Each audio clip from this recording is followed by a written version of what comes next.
Hello, Parker. Welcome Hi, to the show. thank you. Good to be here. Yeah, I'm very much looking forward to this conversation about facilitation and what it means, what it may mean. And I always start with the same question. I'm very curious about your answer. When did you start calling yourself a facilitator?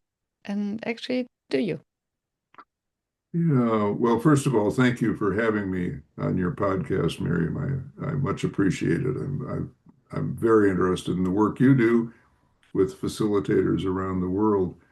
So I was the first person in my family to go to college, and so I didn't have any fancy title for myself for a very long time. I was sort of swimming in academic waters and trying to figure out um, whether that was a survivable environment for me. So I did a Bachelor of Arts degree at a good college here in the American Midwest, and then I did a PhD at the University of California, Berkeley. And that was in the 60s. And I think most people know that Berkeley in the 60s was a pretty interesting place It's wild. on the globe.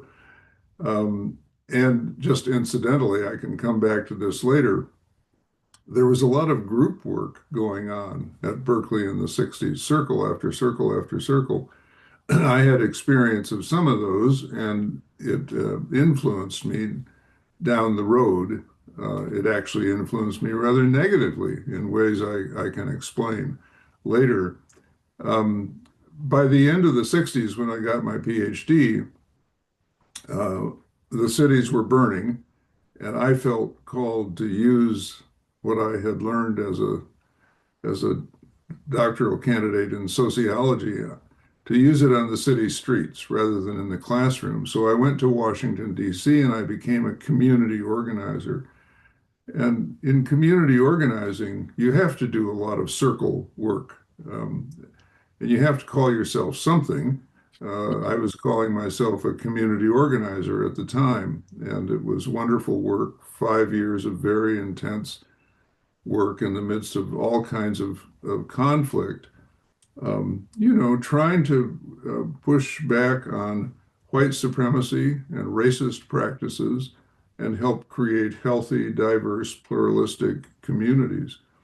After 5 years of that, I moved on. I'll shorten the story here to more than a decade at a Quaker adult living learning community near Philadelphia called Pendle Hill. And the Quakers have been majoring in circle work for a very long time, since the middle of the 17th century in England. The particular form of Quakerism, for those who don't know about this, is one that has no clergy. So there's no designated leader. There's simply the Quaker meeting, the gathered community.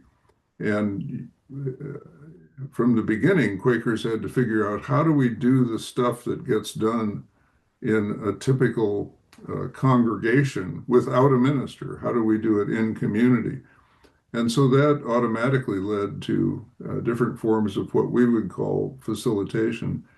So, with that background, which is a little unconventional in terms of a path toward the work I ended up doing, I'll just say this. I think when I started claiming a title for myself, I think at first it was teacher.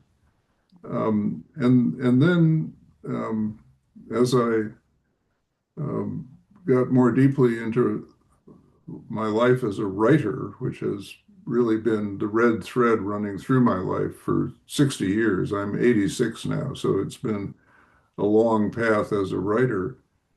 Um, I started thinking of myself, okay, you're a writer, but then I think I came upon the realization that to write is to teach, so I'm back to teacher. Um, and then eventually, when I had an opportunity in the early 1990s, to work with a foundation and create an organization called the Center for Courage and Renewal, which is now 30 years later actively at work sponsoring what we call circles of trust around the world and facilitator preparation is a big part of our work for those circles of trust. Then I thought, okay, I'm a facilitator, but I wish there were a word to moosh all of that together. Teacher, writer, facilitator. These are sort of distinctions without difference to me. And I see facilitation and teaching certainly as um, very closely allied. I think teaching at its best is facilitation.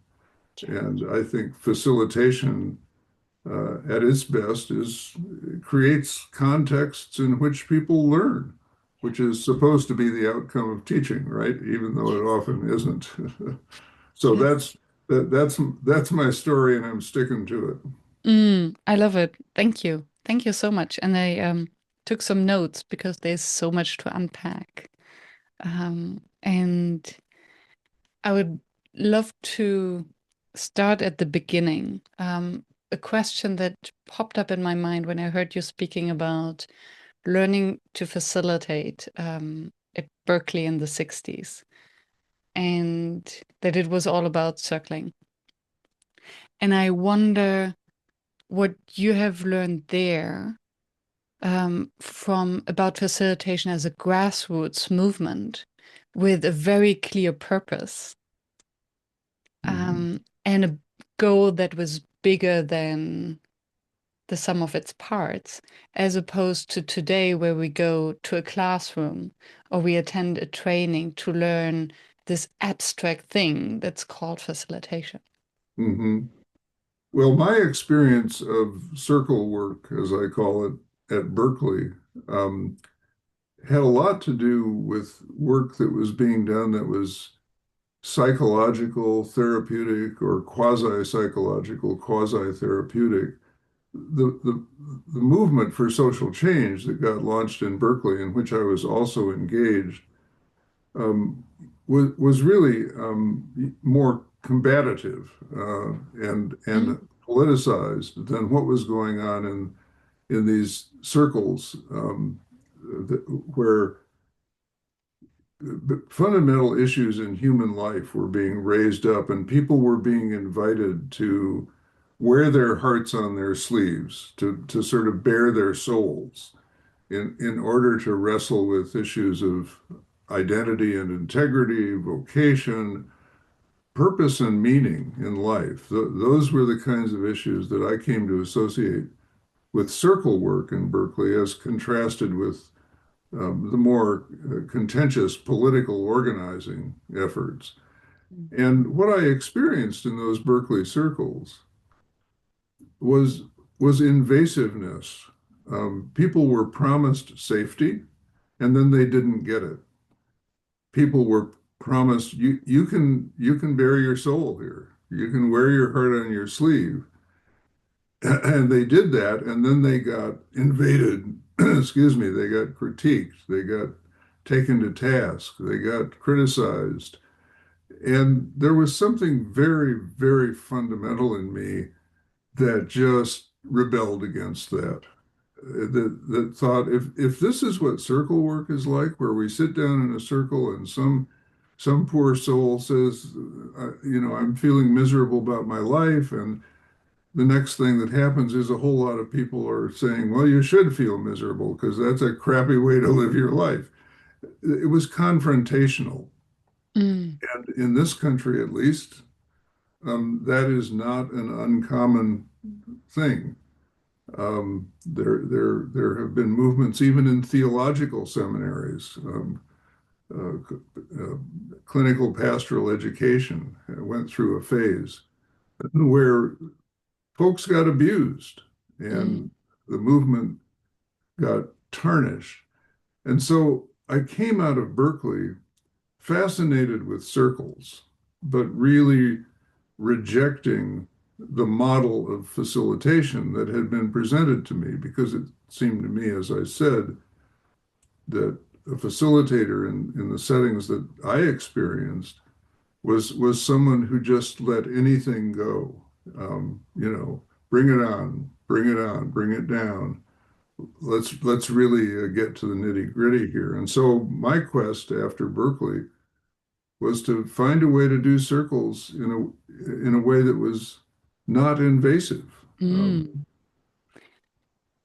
And I would be curious what you came up with because what you describe as back then happening in the circles for me sounds like the opposite of facilitation. It's like it was. not creating, not holding the container. Yeah, it was exactly. We wrestle with the idea of safe space in our Hmm. business, right? It's a complicated idea, and we can talk more about that later. But the space being created in Berkeley in the 60s was not safe, period. So what happened was that the next step, as I said, was community organizing in Washington, D.C. And in those settings, you're dealing with um, a challenging and even combustible mix of issues around race and ethnicity and social class. And while there are models of community organizing that say you just have to dive in there and bust it all up, the Saul Alinsky model of confronting power in very direct and dramatic ways, there's another model that involves, we see it in Latin America, for example, bring the grandmothers together, as they did in Chile and Argentina, to stand in silent protest out on the streets holding uh, placards with pictures of the disappeared loved ones in their lives. Bring the grandmothers together, these women who are full of love and who care deeply about the rising generation of their own grandchildren and are willing to take the risk of standing out in front of public buildings in view of authoritarian leaders. Because why? Well, what I'd say at age 86 is old is just another word for nothing left to lose. And, that's a different model of community organizing that is rooted more in love Mm. and in upbuilding the lives of people like the grandmothers who otherwise are lost in a kind of existential isolation and loneliness, mourning, grieving the loss of their Mm. children and their grandchildren. So, what happened in community organizing moved me in the direction of a different model of facilitation. The, where I learned the most about that, what that different model was meant to look like or could look like, was at Pendle Hill, the Quaker Adult Study Center, which drew on 250 years of Quaker practice around how to create a community that needs a facilitator, not a traditional top-down leader, needs a person who can create and hold safe space for people to show up as who they really are with what they really care about. And here's a phrase that has come to mean a great deal to me: can hold, can create and hold and protect a space in which people can show up as who they really are without fear of being invaded or evaded. Mm. In other words, we know what invasion feels like. I share a heartbreaking passage in my life with you, and you maybe critique it or you rush in with all kinds of fixes which make me feel unheard. We also know what evasion looks like. I share a heartbreaking passage with you, and you say, okay, whatever, and walk away, which happens a lot in our ordinary social discourse. So what I learned at Pendle Hill was a model where to the best of our ability, and nothing is ever perfect, right?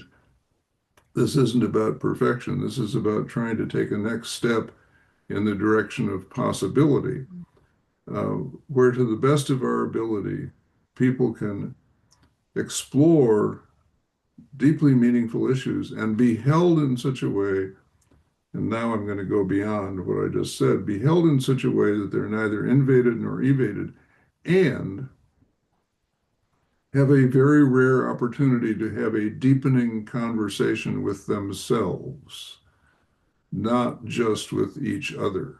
Mm. My model of a circle of trust has always been like this.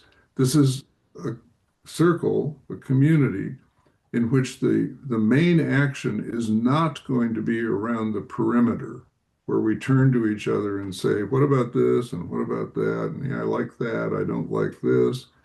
Instead, it's going to be a model of community where we each go to the center of ourselves and thus to the center of the circle as best we are able. And we meet in the center of the circle in a way that allows everybody to have a deepening conversation with what I call the inner teacher, which is a phrase borrowed from Quakerism, but it's not Quakerism alone. I mean, Socrates said the unexamined life is not worth living a long time before Quakers invented anything. Mm. And I think for Socrates, there was definitely an inner teacher that you need to talk with and examine your life. My own motto, now that I'm old enough to amend Socrates, is if you choose to live an unexamined life, please do not take a job that involves other people. Uh, you're going to do a lot of damage. Yeah. Yeah. And I think, and that's what we're observing a lot at the moment, especially in Yes. managerial positions where I think it mostly even unaware. And maybe that's where the problem comes from. Because I think most of the evasion and invasion that you referred to comes with best intentions. Sometimes it does. Yeah, I think when friends are together and somebody shares a problem and a friend who genuinely means well says, well, listen, I had the same problem, or I had an uncle with the same problem. Here's what they did, and you should try that. Try this diet, read this book, go on this retreat. They mean well, but it doesn't really help. Yeah. In fact, I have empathy for that. I have a name for it also. I call it drive-by helping, which is, not unlike a drive-by shooting where you do the deed and then you just get out of the room as quickly as possible. It's a way of checking somebody off your list. Mm. Okay, I've given you my best advice about how to handle this problem after listening to you for 5 minutes. Either you will take it and you will get well, or you won't take it, in which case I have no more responsibility. Yeah. And it sounds almost as if this transition from the teaching mindset to the or fixing mindset to the facilitation mindset must come in, where the Yeah, teacher thinks I that think we need to fill someone else's cup. yes, exactly. It's the banking model of education or the top-down model of education that is really the problem here. And what that leads to is a definition of teaching as being done by the person who has all the knowledge, while the students are empty vessels. And the teacher's job in this model is to fill the students' empty vessels with the knowledge that the teacher has, has achieved or attained through hard work. Um, that's also a model that is much at work in religion, Hmm. in congregational life, where the priest or the rabbi or the pastor or the imam has the knowledge and the people in the pews are empty vessels, and the expert's job is to fill them with knowledge. And of course, in my mind, that's an extraordinarily distorted model of what it means to teach. I wrote a book called The Courage to Teach, in which I basically argue for 250 pages that good teaching looks a lot like good facilitation because to trot out an old saw, if you look at the word education and go to the etymological root of that word, it means to lead out the knowledge, educare, to lead out the knowledge that is inherent in the human experience. And so a good teacher has no business looking at students and saying, you folks are just empty vessels. I'm here to fill you up. A good teacher looks at students and says, I know you know a bunch of stuff because you're alive on the face of the earth. You have human minds and hearts and souls.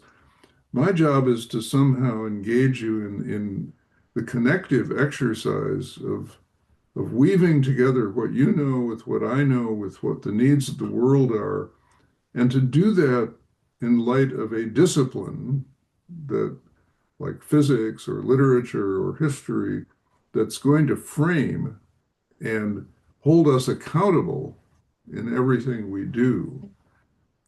So it's the teaching rightly understood and facilitation, I don't think they're that different from each other.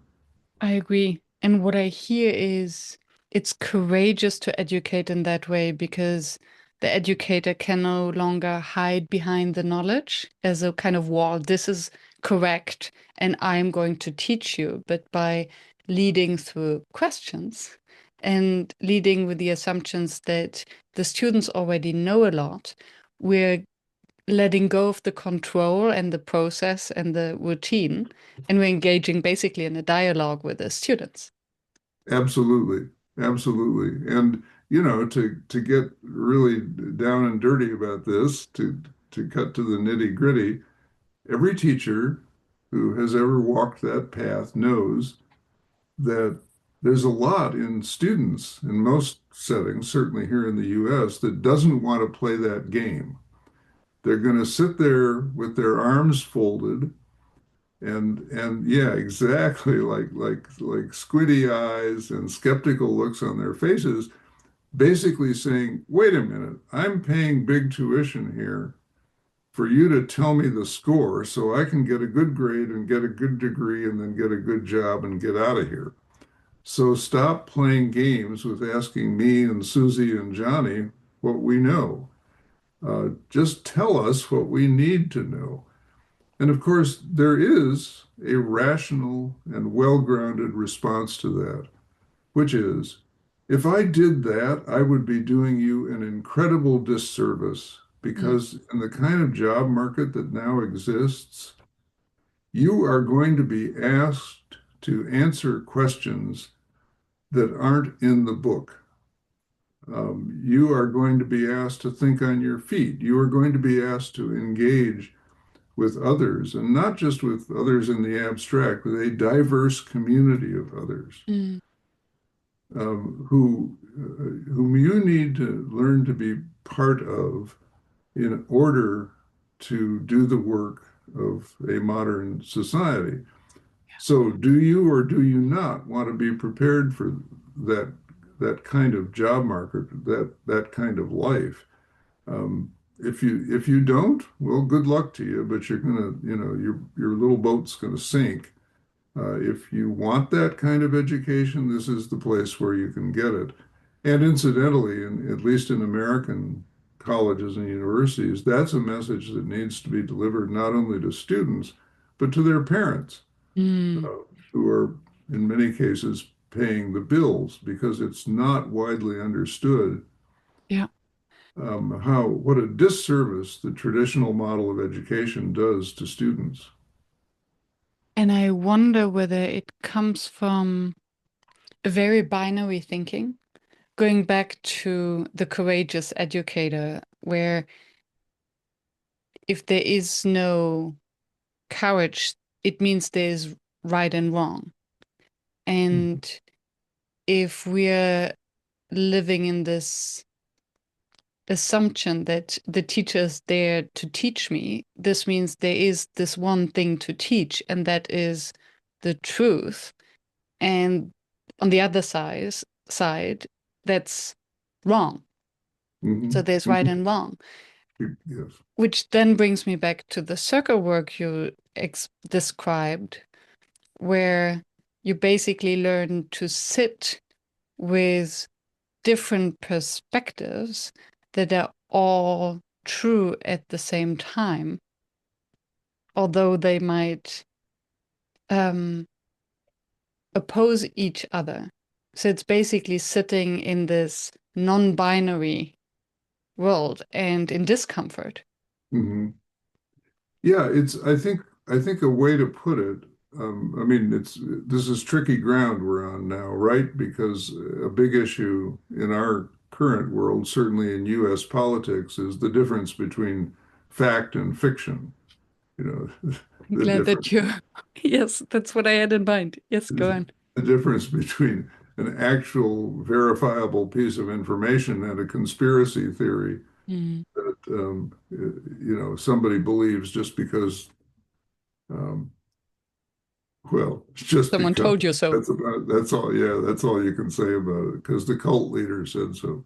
Mm. So let me put it this way. I have a definition of truth since you mentioned the $64,000 word or whatever the value is these inflationary days. Um, uh, Truth is an eternal conversation about things that matter, conducted with passion and discipline. And let me tell you why I use that definition when I think about teaching and then separately about or additionally about facilitation. You cannot name a discipline in the academic curriculum where the conclusions don't keep changing. It just, it's the way it works in a life of inquiry. What what physics students are taught today is very different from what they were taught 50 years ago. Same thing in literature, same thing in history. And the reason for this is that what we regard as truth are the conclusions of the moment that come from a community of inquiry that's gathered around a subject like literature or like physics or like economics.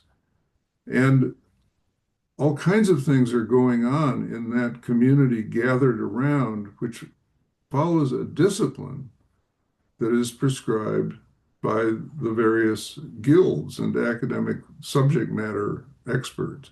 There's a discipline in science, for example, as we all know, rules of evidence, protocols of testing. And if you want to be in the truth, it's not enough to hold the conclusions of this moment. You have to know how to be in that community of inquiry. So it makes no sense if I'm teaching sociology to say, here's what sociologists in 2025 believe. Just write it down, memorize it, and you would be fine. Because in 2026, 27, 28, 29, they're going to think something different because new voices keep coming in on that conversation. I mean, classic case in point in every circle of inquiry these days, there are women's voices. There are the voices of people of color. There are LGBTQ voices, et cetera, which weren't there 50 years ago. And these perspectives yield different insights, all of them still held to the protocols of the discipline in question, the protocols of science, for example. But the conclusions keep changing. What we think of as the truth keeps changing. So that I like the definition because it says that my job as a teacher, if I'm now in an academic setting, is to prepare students to participate in that very complex and conflicted conversation. I want to teach them, if I'm teaching sociology, I want to teach them how to do sociology, not how to memorize what sociologists currently believe. I want to teach them to uh, get into that complex and conflicted field called the Great Conversation and make a contribution to it and learn from it but not to drown in it or run away from it, which so many people are doing. Yeah. Thank you for adding some nuance and some depth in that. What came up for me is the some sort of a compassion for those who are then left with, because what I sense, and I find this shocking and scary, is a um a increased almost disrespect for science and scientists. And what you just described now makes me understand where it might come from, where if we cannot even, so in a world where there's so much uncertainty and so much change as a constant, um, it feels good to hold on to something that we consider a truth. So now, if even our scientists tell us something new every day Mhm. about the truth, this means we cannot even trust them. Right, exactly. Because the truth is supposed to be immutable, like carved in stone, And handed then, down. yeah. Yeah, And that's where conspiracy comes in. If we agree that the world is flat, that's a truth that will stay like that. yeah, yeah, yeah. Bingo. I mean, let's take COVID-19 Mm, as a perfect example. We all know the conspiracy theories that have sprung up around COVID-19 and the very toxic politics that have sprung up around it.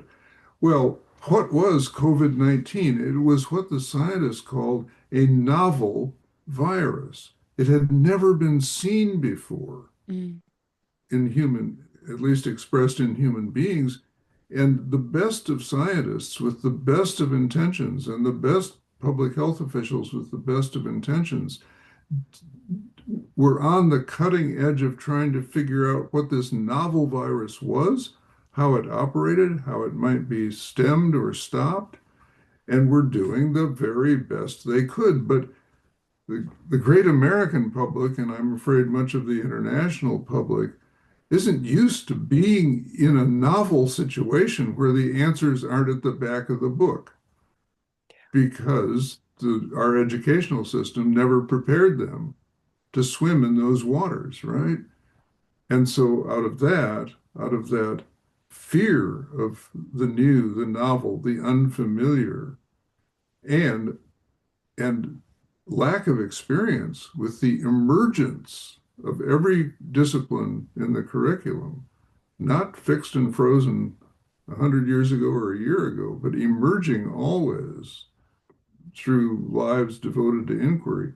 Out of fear of all that, we turn to conspiracy theories, toxic politics, and we elect, some of the worst people among us who represent our fears and know how to tweak them for yeah. the sake of gaining wealth and power.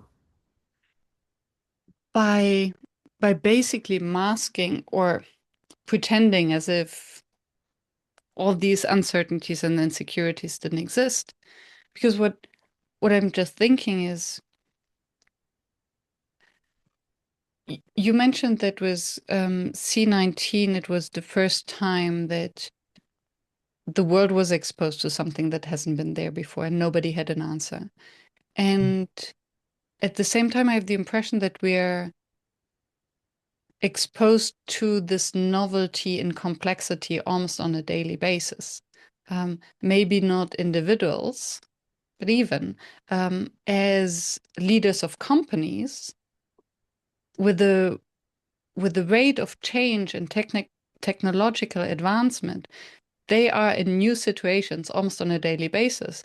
And then what I wonder is what's missing is to admit it.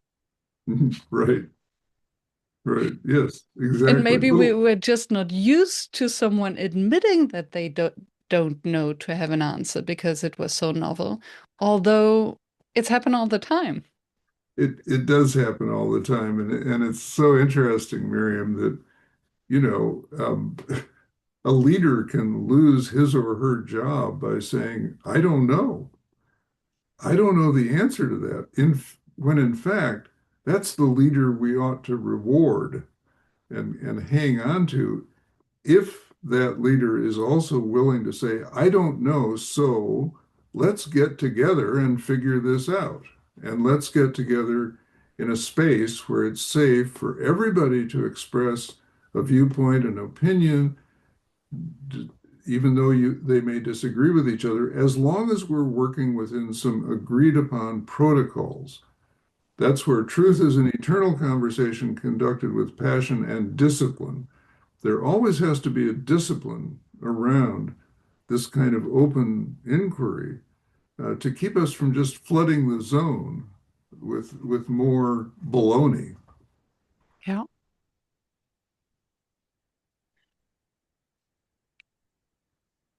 Yeah, because, and this brings us back to education, where in order to learn, we must first admit that we don't know. So if there's nothing that we don't know, then there's no space for learning. So if the leader doesn't admit that they don't know, there's nothing that they can learn. So there's nothing new that they can explore. And then why would we need leaders in the first place? Right, right. Or why would we need people inquiring into Yeah. anything, really? Yeah, I think you're exactly right. So saying I don't know is the doorway to getting educated. Saying I don't know is the doorway to learning. And yet, if you look at our school system, I don't know is the answer that gets an F, right? Mm, Yeah. In a classroom, teacher turns to Johnny, what's the answer to this question? I don't know. You mm, get an F. Go home and come back and do better next time. So we are formed in this mentality of you better know the answer or you're going to get penalized. And if you don't know the answer, fake it, mm, right? And there's a lot of faking it going on. yeah. And I'm just wishing for the test where instead of saying I don't know or asking for an answer, asking for the right questions to ask. Because I have the impression that nowadays we have more answers than we can ever digest. What is missing are actually the right questions. Yeah, I agree. I totally agree. A good question can just open up the world Yeah. in all kinds of ways. You said something about your writing, and I love that and would love to dig a bit deeper. That you said to write is um, to write is to teach, and to write is to facilitate. So I wonder what is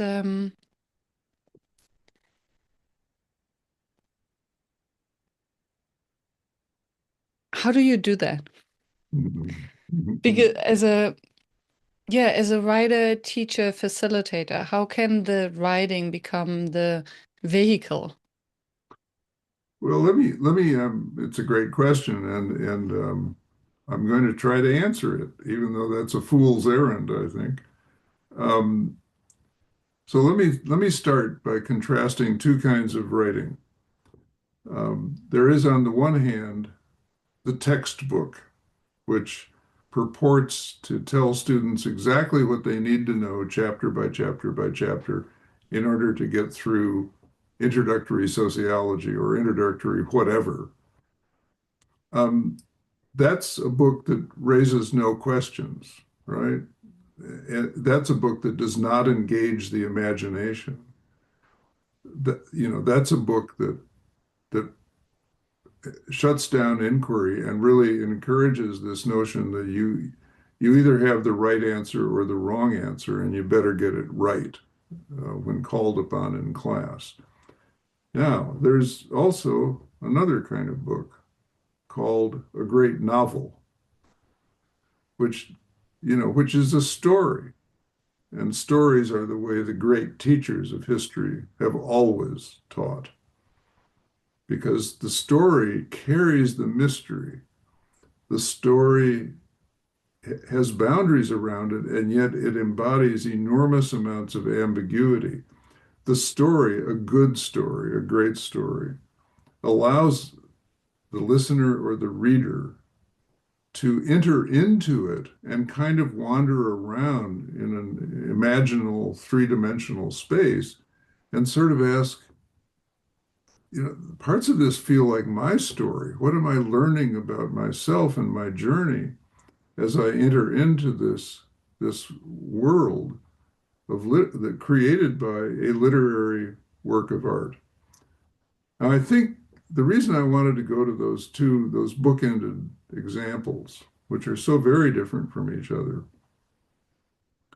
is that I think there's a possibility of writing the kind of writing I do, the kind of writing you do, that is somewhere in the middle, or it's a transcendent third, maybe from both of those.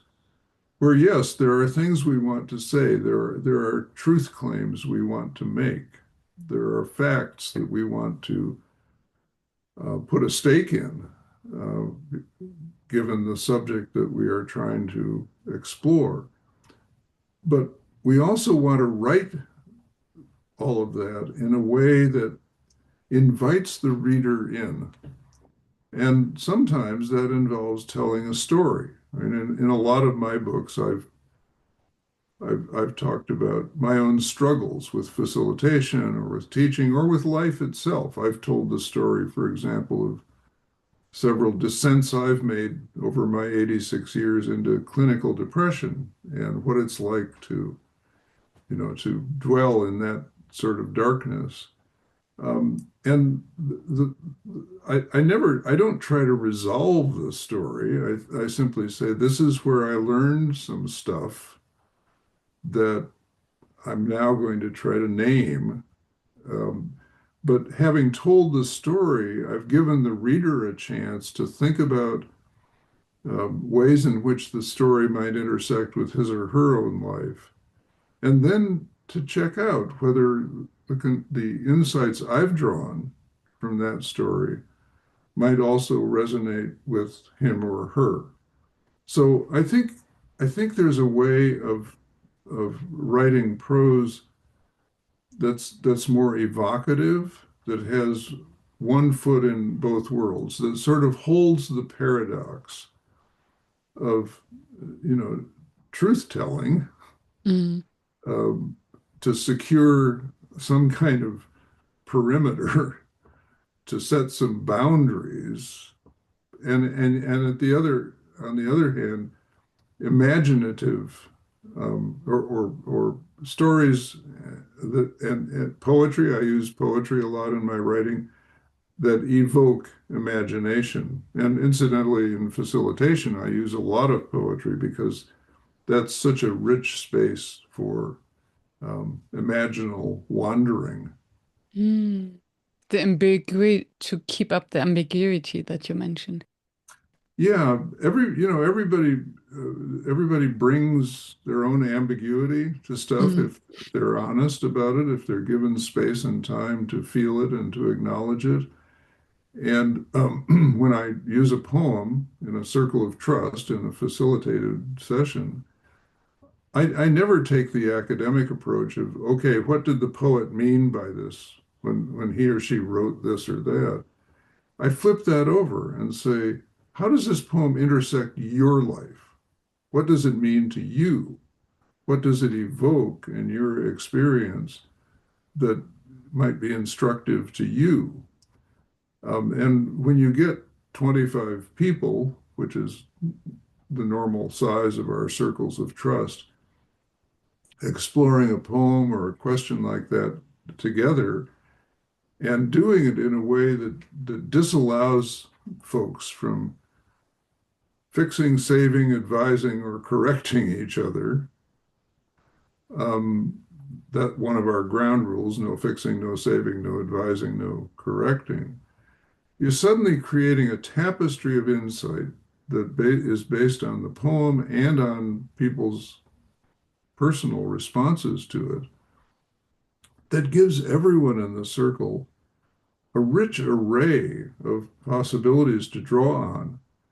And somebody will say something, and I'll be thinking, well, I'm glad that works for that person. It doesn't work for me. I don't say that, I'm thinking that.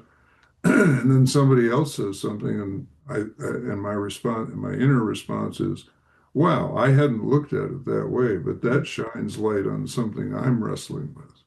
Yeah. So to me, it's a very remarkable process when we can create that imaginal space for people, around a piece that has boundaries. Yeah. And the beauty is that speaking about this piece of art makes it easier to speak about oneself without being so explicit about it. Exactly. Exactly. Um, Yeah.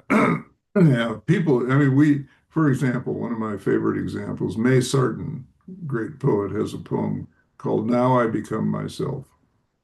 And it starts out something like this. Now I become myself. It's taken time, many years and places. I have been dissolved and shaken, worn other people's faces. It goes on from there.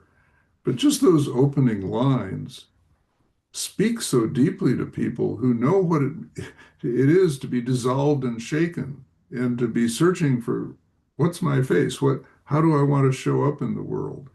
And also know that there are times when we put on a face that isn't ours. mm, Maybe the face of a parent or the face of a teacher, the face of a friend, until we can find our own face. Well, if I just asked a direct question, okay, folks, tell me about a time when you were dissolved and shaken and wore somebody else's face. I, right, I think somebody would say, my mother's calling, or I need to go to the restroom, or it's time for lunch, out of here.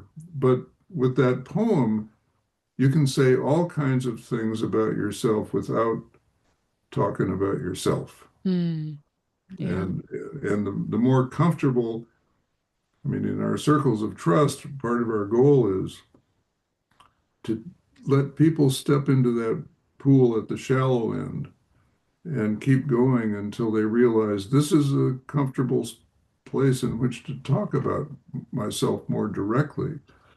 And then they can start doing that. The poems just lay a wonderful groundwork for that. Yeah. And I wonder how to then use this technique in the circle way to then maybe discuss things because it's what I have in mind is it's one thing to help to facilitate each individual's personal development and personal inquiry to find their own truth and then to learn to be open-minded enough to sit in the discomfort that everyone has their own truth that might contradict my own.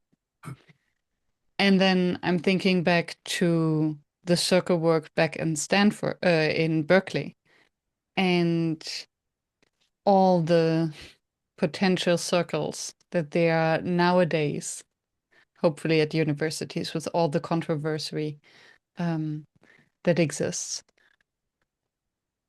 So, how then to actually facilitate a mutual understanding about a topic that might need a shared understanding or shared outcome? Yeah, that might involve conflict on the way Yeah. Yeah. to a shared understanding or a shared outcome. Absolutely. Important question. And we do use our approach in settings of that sort, as well as personal growth settings. And I think one image I can offer is this. The first, I think you have to go stepwise into the kind of conflicted situation that you're talking about, where the hope is what? Is it to reach consensus? And I hope not, because in a lot of the situations I'm familiar with, we're really not there yet.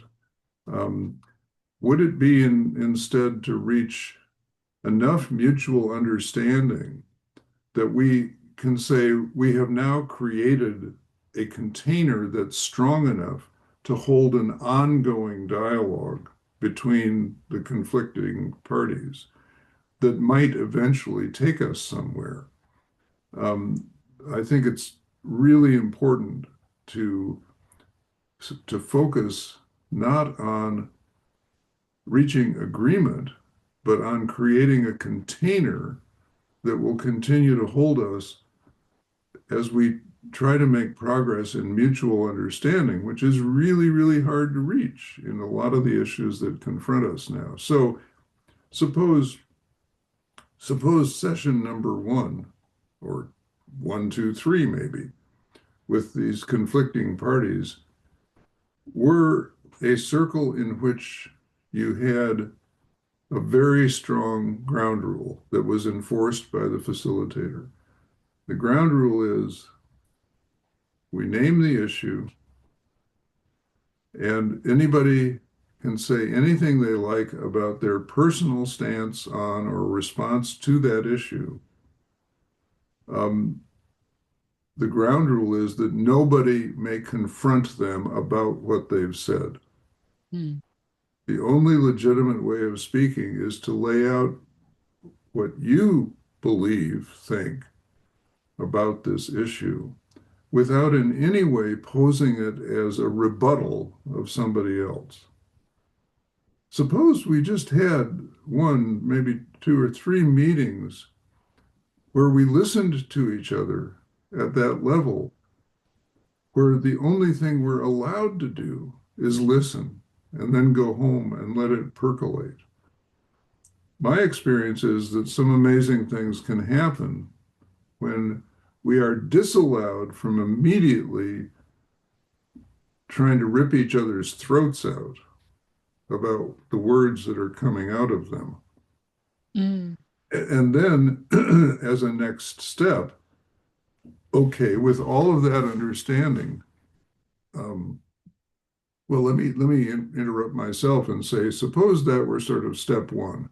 Suppose step two was, and we do this kind of thing in our work, was a session or a couple of sessions in which people are invited to tell the life story, their own life story, that led them to the position that they hold on the issue. So if you take step one and step two and you put them together, people have now heard where folks are on the issue.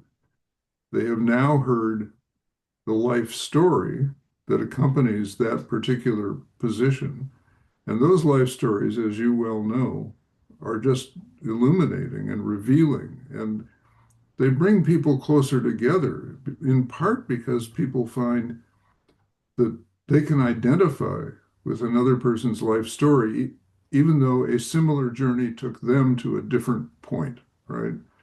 So there's something deeply humanizing about telling the life stories rather than going immediately to justify your belief, you know. A lot of our beliefs don't yield to that kind of justification. They come out of a life experience that helps other people understand us. And as the old saying goes, the more you know about another person's story, the more difficult it is to hate them. And then step three is a more direct approach to the issue at hand and the question, are there ways in which we can now reach consensus on at least parts of this larger issue? That to me is a formula that is rarely tried, but is promising, and I've seen it bear fruit. Mm. And I can perfectly see how it works just because of the how human brains work and how we first need the connection and the trust to actually be able to listen and then to stop projecting our own fears and our own beliefs on the other person. Right, exactly. So why do you think is it that it's rarely tested? What's missing? We're impatient, aren't we? It Mm. takes time, and we always feel like we don't have time. Um, I'll tell you a story out of speaking about stories from the Quaker tradition. And it's a very instructive story to me. Quakers make decisions by consensus, rightly understood, which is much richer than the normal understanding of consensus. And some wonderful books have been written about it. Anyway, consensus is often criticized as being just too slow. Um, let's take a vote. Let's take a vote right now. Let the majority rule. That's the way to get things done efficiently. That's how the standard cultural argument goes. Well, back in the day, early days of this country, um, all the white folks who came to these shores depended heavily on the labor of enslaved human beings. We all know that. And we all know that it was America's original sin, and we're not alone in that, I think, but we certainly are guilty of it and have never really atoned for it. So in the early days of this country, there was a Quaker named John Woolman who just could not tolerate the fact that Quakers who purport to believe in what they call that of God in every person also owned slaves. And so he, a tailor who did not own slaves, gave up his business and started walking up and down the east coast of this country talking to Quaker slaveholders about the absolute moral necessity of freeing their slaves. And he was rejected roundly, often with embarrassment by these good Quaker folk who were trying to maintain a pretense about who they were. Rejected not just for a day or a week or a month or a year, but for 20 years.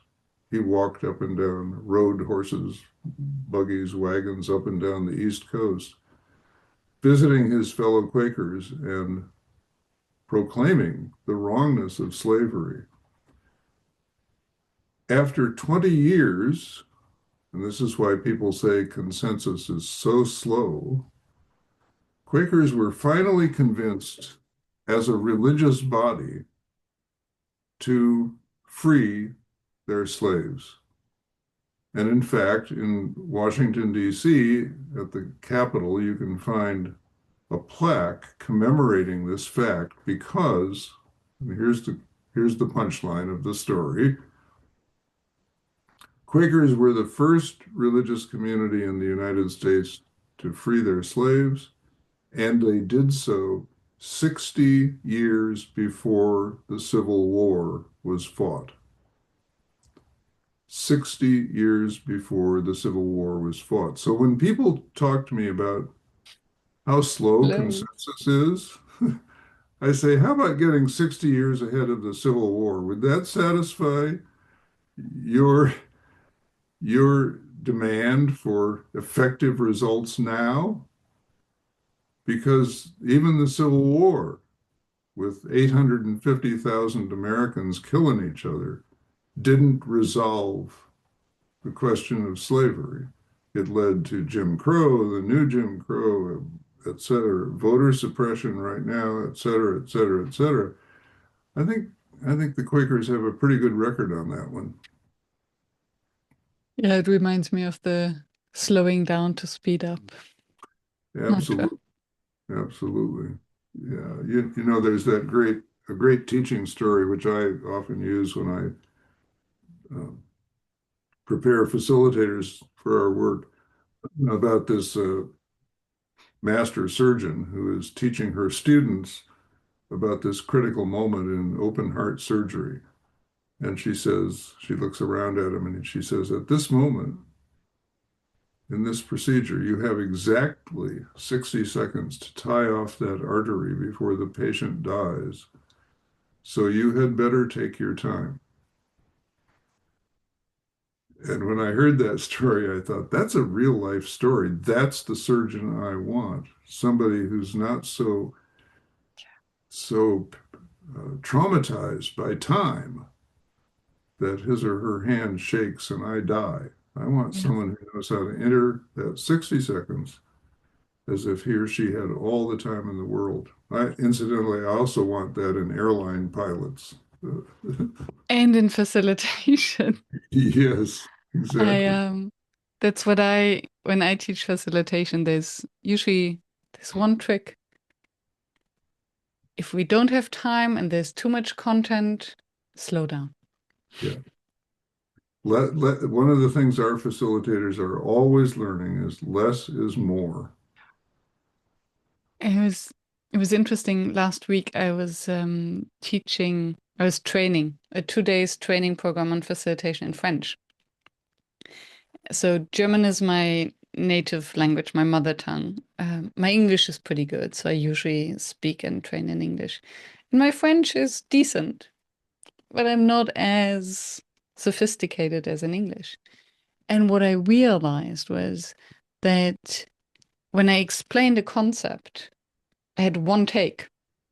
I would explain it and then make a full stop and give the voice back and speech back to the group and ask them to rephrase it or to explain it in their own words Mm, and realized how effective that is mm, because it forces me to slow down, to mhm, make a full stop, mhm. and then to revert ownership basically to the group. Yes, exactly. They own it now. Yeah, Yeah. that's great. And it's something that I wouldn't have expected as a learning from Hmm. that sometimes the boundaries we have, not having enough words, not having enough comfort of rhetorics, could Hmm. actually be in benefit of the group. Yeah, I think that's so true. It has to do with uh, good teachers and good facilitators having that kind of vulnerability that invites the group in, just as Mm, we were talking about good writing, inviting the reader in, right? So you're not so smart, you're not so totally on top of everything that there's no room for anyone else to breathe.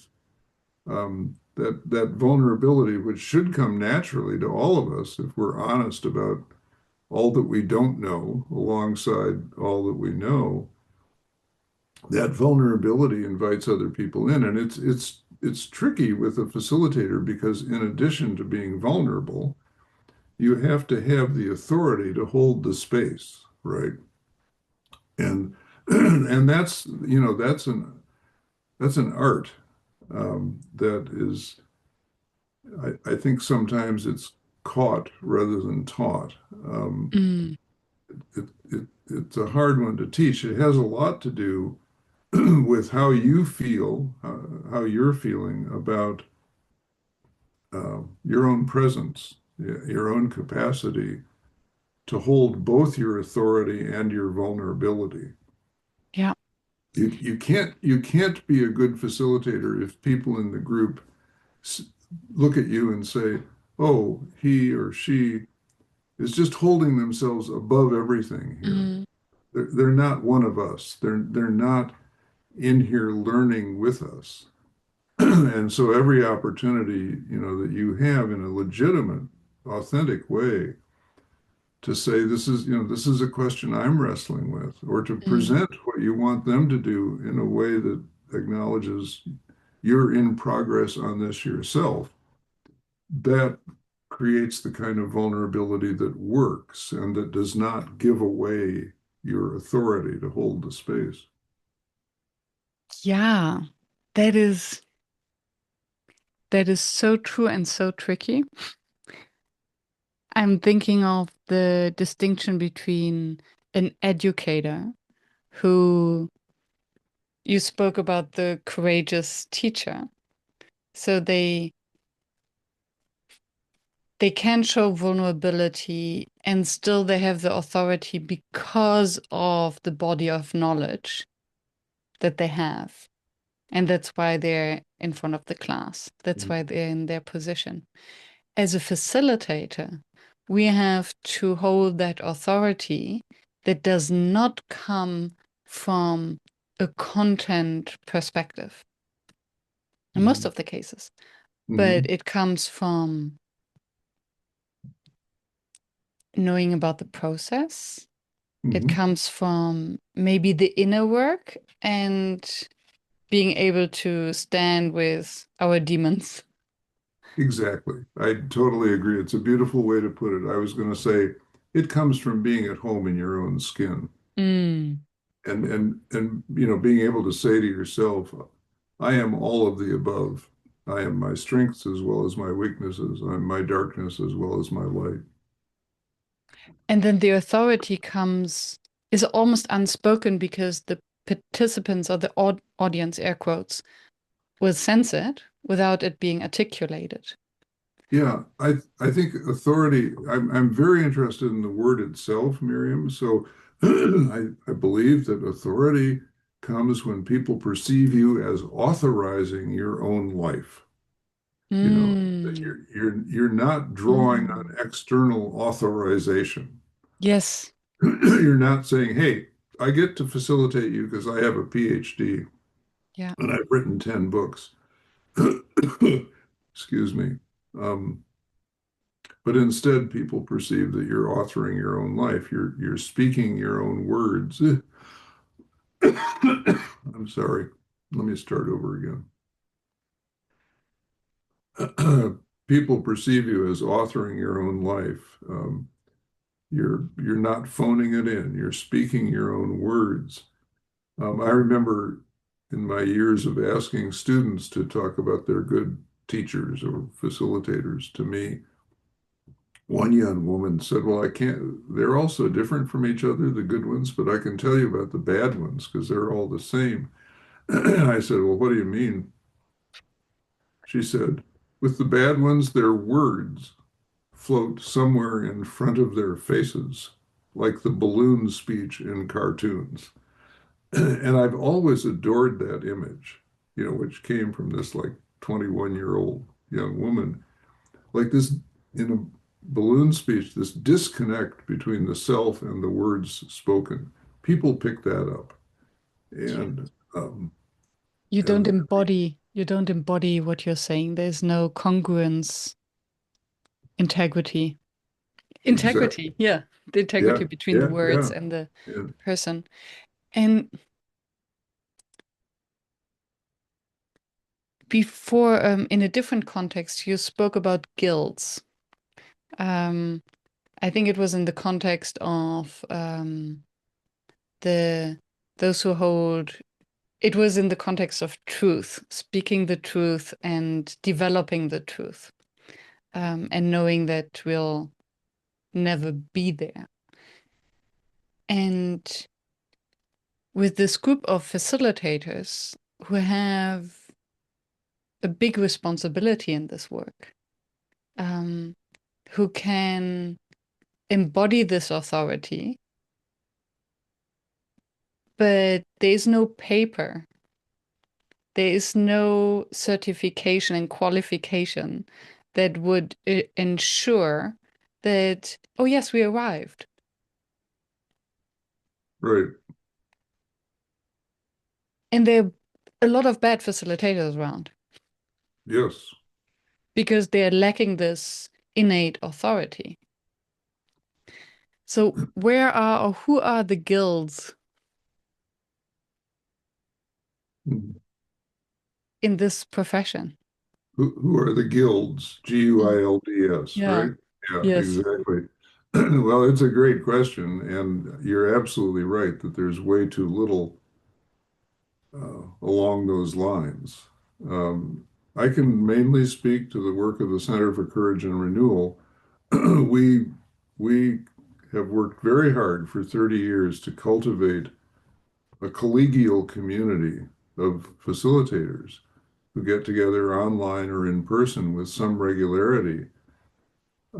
I've always seen our work as depending not so much on a handbook of techniques, but on cultivating a community and a shared culture.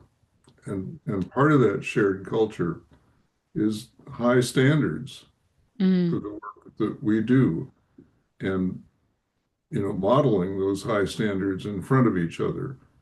Always understanding that all of us are works in progress, that, nobody ever gets it right, finally and forever. And certainly in the last 30 years, a lot of social change here in the United States has asked us to come back again and again and again and strengthen our game, as it were. And the community is absolutely key to that. I don't think you can write a handbook as to, for example, like how do you deal with how do you do trauma-informed facilitation in this day and age? I know books have been written about that and they are helpful, but when the rubber hits the road, what you need is a community of facilitators, a guild, where people are free to talk openly with one another about their struggles and also about what they've learned about doing trauma-informed facilitation well.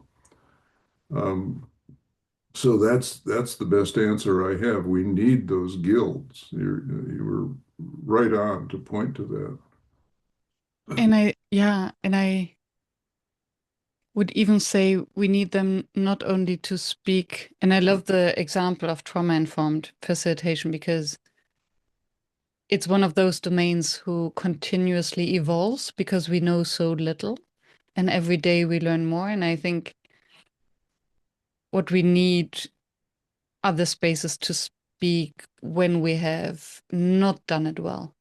that. Yes. So to Yeah. share best practices and the 1, 2, 3 steps list. Yeah. So easy, but all the times we touched on a trauma and didn't realize it, and it blew in our face. Yeah. And another thing to say about why I respect this set of questions around, in facilitation so much is that if you look at the academy, the guilds have nothing to do with teaching. They have Mm, nothing to do with best practices in teaching.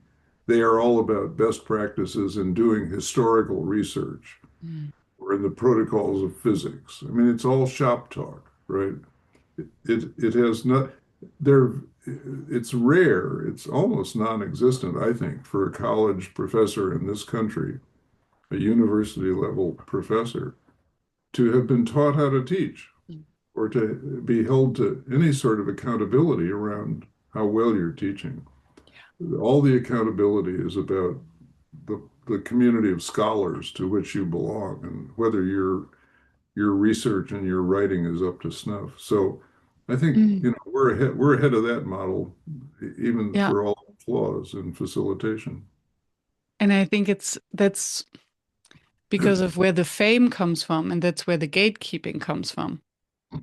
where the protection is of the fame, of the glory, Yeah. is because of the academic rewards and not the craft Yeah. of teaching. That's where the Mm. goodies are. Yeah. Yeah. Very curious how this will change. But that's, yeah, just shows me the relevance, especially nowadays, of strong communities, communities of practice, Yeah.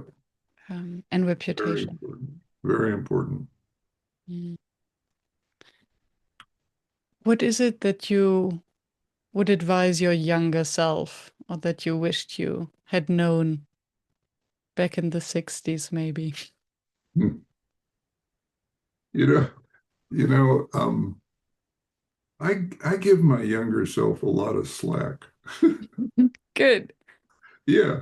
I just think, I was doing the best I could back then. I was and whatever I got wrong was in service of what I needed to learn. Mm. So I have no complaints about that. I had a really interesting experience. I have no advice for my younger self because he had to do what he had to do in order to learn what he needed to learn. And that includes, of course, a lot of screw ups as well as getting some things right. So forgiveness, I forgive myself. Mm, But I had an interesting experience a few years back. I wrote I think it was my first, yeah, it was my first book, 1979. A publisher came to me and said, "We'd like to issue an updated version of that book, like on its 40th anniversary or something." And I said, "Great, of course." And he said, "Okay, we're going to send you the manuscript and see if you want to do any rewriting or any editing." So I looked at the manuscript, and there were some places where I really felt cringy, you like, really? Did I say that? Did I write? Like, that's such a contorted sentence, or that's such a dumb thought. Really? And I thought, okay, I better get to work editing this thing. And then I had a second thought, and I wrote an extended foreword, and I left the manuscript exactly as it was when I got it. And in the foreword, I said that I had wrestled with this question of embarrassing myself with, publishing 40 years later something that stuff that I no longer would say that way or even believed.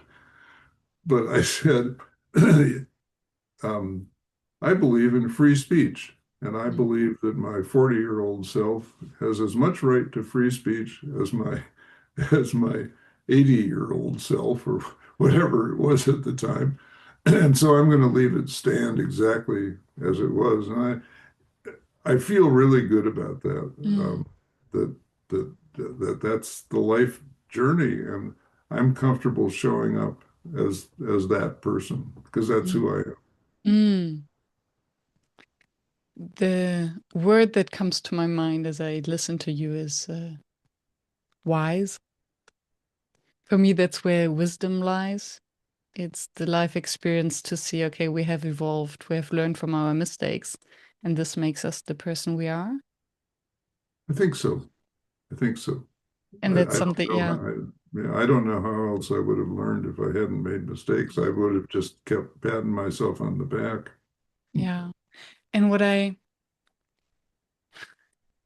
there's so much to unpack in this little anecdote you just shared about the book. Because what evokes to me is that by stating then that you might no longer agree with everything you've said back then, you're creating the space that you referred to earlier in our conversation, where the reader can think for themselves whether they agree or not. So sharing the burden. So you're not only the educator, you're not claiming that this is the truth. Um, but Yeah. everyone feels maybe more of the permission. Oh, I can actually question this, and I can Mhm. have my own opinion because even the author changed their opinion about it. Yeah, exactly. Thank you for making that connection. It does offer a kind of permission, and also it offers the reader a permission to look back on their own mistakes with more kindness than perhaps they've had before. Yeah, and it gives you the permission to just write a new book. Because instead of revising everything that has changed since then, I Right. think it would have been a new book anyway. I can't imagine anything more tedious than trying to revise my life.